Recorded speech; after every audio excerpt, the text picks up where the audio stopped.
A man had 2 sons, and the younger said to his father, "Give me the share of your estate that should come to me." So the father divided the property between them. After a few days, the younger son collected all his belongings and set off to a distant country, where he squandered his inheritance in a life of dissipation. When he had freely spent everything, a severe famine struck that country, and he found himself in dire need. So he hired himself out to one of the local citizens, who sent him to his farm to tend the swine. He longed to eat his fill of the pods on which the swine fed, but no one gave him any.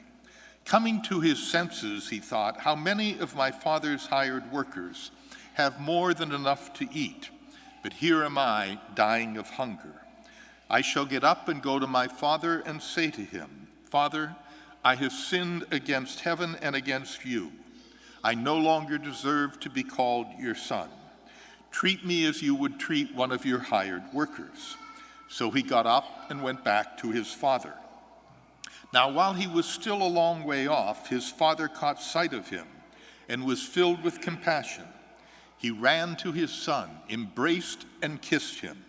His son said, 'Father, I have sinned against heaven and against you. I no longer deserve to be called your son.' But his father ordered his servants, 'Quick, bring the finest robe and put it on him. Put a ring on his finger and sandals on his feet. Take the fattened calf and slaughter it. Then let us celebrate, because this son of mine was dead and has come back to life again. He was lost and has been found.' And the celebration began. Now the older son had been out in the field, and on his way back, as he neared the house, he heard the sound of music and dancing. He called one of the servants and asked what it might mean.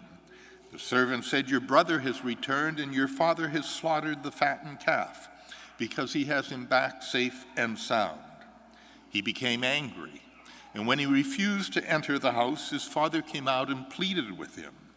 He said to his father in reply, 'Look, all these years I served you, not once did I disobey your orders, and yet you never even gave me a young goat to feast on with my friend.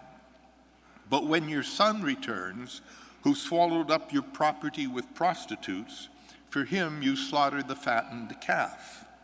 He said to him, 'My son, you are here with me always. Everything I have is yours. But we must celebrate now and rejoice, because your brother was dead and has come to life again.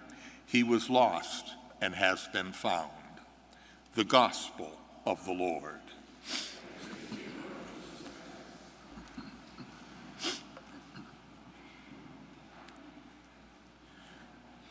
Recall that each of the 4 evangelists gives us a bit of a different portrait of Jesus. Mark, for example, gives us the very human Jesus who suffers enormously.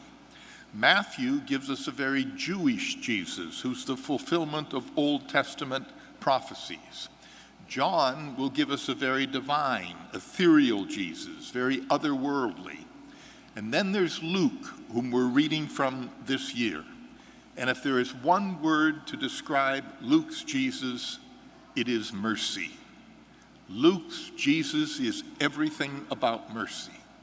This story is one of the most powerful stories of mercy and forgiveness in all of the scriptures. Next week, we will hear another one. They're found only in Luke's gospel. They're not in the others. But watch the wording carefully.